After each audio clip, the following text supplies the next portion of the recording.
The Suicide Squad, not to be confused with Suicide Squad, follows the Suicide Squad, not that one, as they go on a dangerous, dare I say, suicidal mission. What? What are they, some kind of Suicide Squad? Are we some kind of Suicide Squad? Here we go again with another confusing entry in the realm of the DC Universe, with this somewhat paradoxical standalone sequel, reboot, titled The Suicide Squad. See, the use of the definite article there, so you know this has nothing to do with the last one. I'm glad that's all cleared up. All joking aside, I don't think anyone's going to be complaining that this has nothing to do with 2016's Suicide Squad. This time, it's written and directed by James Gunn, best known for the Guardians of the Galaxy film, so he's well known for his fun take on comic book oddballs. And this time it feels like the shackles are off even more, because seemingly there's no limit on budget or content or anything. I don't think any of us are expecting a release the gun cut movement. The story this time around sees Task Force X being sent to a South American island, Corto Maltese, which is in the midst of a military coup. While there, they're tasked with destroying a former Nazi testing facility which is currently conducting experiments on alien life forms under the name Operation Starfish. Starfish is a slang term for a butthole. Think there's any connection? No. This brings the Suicide Squad into conflict with many different foes, including giant alien starfish, Starro the Conqueror. Tale as old as time. Well, it certainly gets points for originality and sheer insanity. The framework of the story is all over the place. There's not like a 3-act structure here. There's 4 or maybe 5 acts. There's some false starts. There's chronologically, it just jumps all over the place. There's flashbacks.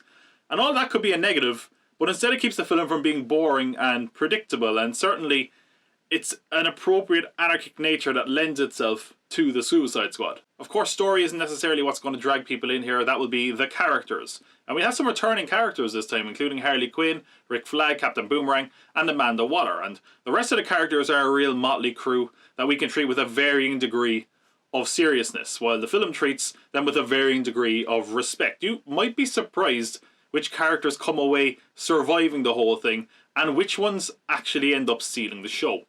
Regardless though, it feels like every character gets a moment to shine, regardless of how much of the spotlight they got. But it does make it a bit awkward for me from a spoiler point of view, because if I talk about a character in detail, you're probably going to think, oh, they must have got a lot of screen time and therefore must survive. But I'm going to do it this way. I'm going to talk about every character. And I'm going to break it into 3 tiers. The ones I really liked, the ones I kind of liked, and the ones I didn't care for. And I assure you, it's not based on how much screen time they get. So, here we go. This might be my favourite iteration of Margot Robbie's Harley Quinn. I thought she was funny without being grating, which is a real tightrope walk with that character. And also they made her a believable badass without overcompensating like I think they may have in the past. But also she just didn't steal focus from the rest of the squad, which was a concern I had going into it. Character I really surprisingly enjoyed was Ratcatcher 2, played by Daniela Melchior. I don't know where they got this actress from, but I thought she gave a great performance. She was very likeable, and I look forward to seeing the actress in more things in the future, hopefully. But yeah, the rats were weird and kind of cool, and you really just fall for that character and for the rat sidekick that she has, so that was pretty good. Some returning characters, Amanda Waller, played by Viola Davis. I feel like the R rating helped this character maybe more than any others, because it made it feel like she was actually more ruthless puppet master than she was in the past. We also have Jai Courtney returning as Captain Boomerang. I feel like he turned his performance up here, and I don't think he was bad in the last Suicide Squad, but here he feels a lot more comfortable in the role. And that's a really cool scene where he plays off Harley Quinn. That was just really entertaining. I think actually pretty much every character that returned was better in this version than the previous film, in my opinion. We have a new character. Michael Rooker plays Savant. I liked a few of his scenes, and I liked that he got a chance to act kind of heroic, which was a bit of a surprise, but a pleasant one. We also have the likes of King Shark, voiced by Sylvester Stallone, which is hilarious, if only because it's Sylvester Stallone and he's a big dumb shark, but also he's just violently entertaining. I really like this character. I mean, James Gunn has always had also an eye for the weird and an affinity for it, seemingly, and because of that, Polka Dot Man is just strange enough to work and kind of steals the show at times, and because of that, I really like that character. Anyway, for me, that is the top tier of the characters. Middle of the pack for me was Idris Elba's Bloodsport, which for me just didn't feel distinct enough from Deadshot in the previous movie. I mean, I thought it was a good performance, and I liked the kind of leadership role that character sort of takes, but I just needed a bit more. That being said, I did like a kind of competitive rivalry he had with John Cena's Peacemaker, but I did find the Peacemaker character to be very one-note. And unfortunately, they're giving him a TV series, and quite honestly, I'm not sold on that idea yet. Weasel was really dark and creepy, and I found it kind of amusing, and eventually kind of came off as weirdly cute. Bottom of the pack then for me would be Nathan Fillion's TDK, or Arm Fall Off Boy. I guess my imagination just got the best of me when I heard Arm Fall Off Boy, but this character was just a bit underwhelming, and they kind of lean into the anticlimax of it all, but it didn't really save the character for me. Then we have Pete Davidson's Blackguard, who is a guy with guns in a movie with more interesting guys with guns, and unfortunately Joel Kinnaman's Rick Flag sort of falls into the same situation. He's slightly better here maybe than the previous one, if only marginally, but they can't really do him any favours. He's the army man, and he immediately feels less important by the introduction of other characters. We have Mongal, played by Mei Ling Ng, who's pretty forgettable aside from a badass moment she has in the opening scene. Flula Borg's Javelin, I mean, I can't believe all the varied use they got out of the Javelin weapon, but the character feels like nothing outside of that, even though I really like the Javelin.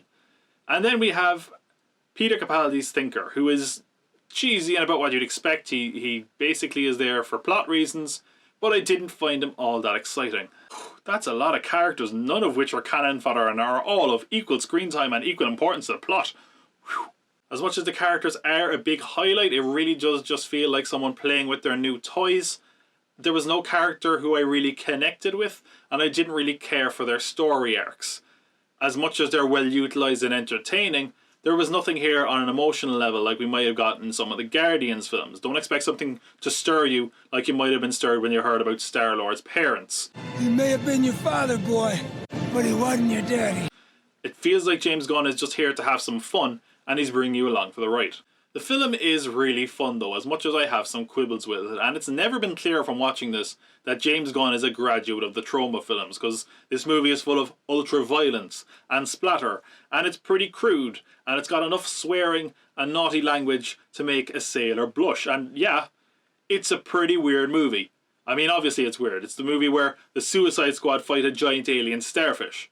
But it feels like the film doesn't really aspire to be anything more than that. Like, it's happy to just sit back and say, look how weird we're being. This isn't like those other superhero films, is it? Which it isn't, sort of. I mean, it's full of all the quips and jokes that you would expect from any superhero film that a lot of people have gotten tired of. And the fact that it's unrestricted just means that it can sort of go for lowbrow humour.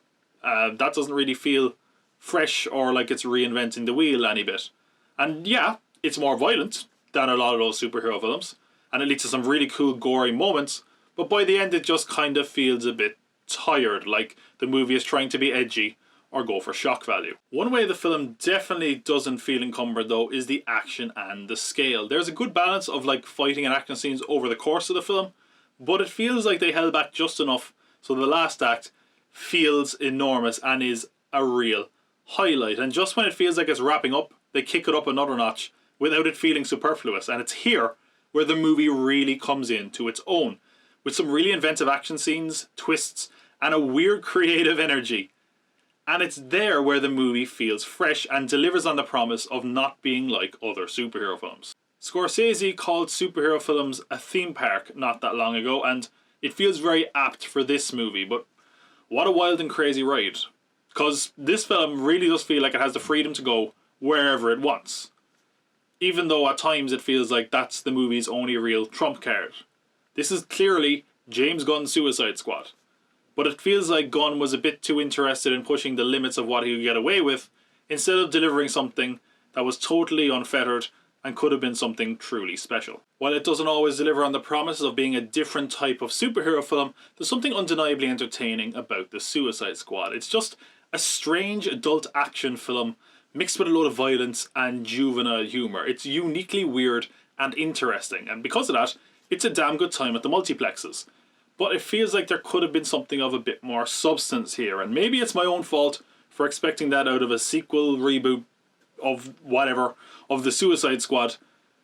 It just feels like we could have got punk rock and instead we got pop rock, and hey, it still sounds pretty good. And it shouldn't take a bomb in the neck to convince you that this is worth the price of admission, because you'll definitely get some enjoyment out of it. Look, it's not going to change your life, but it might just make your day.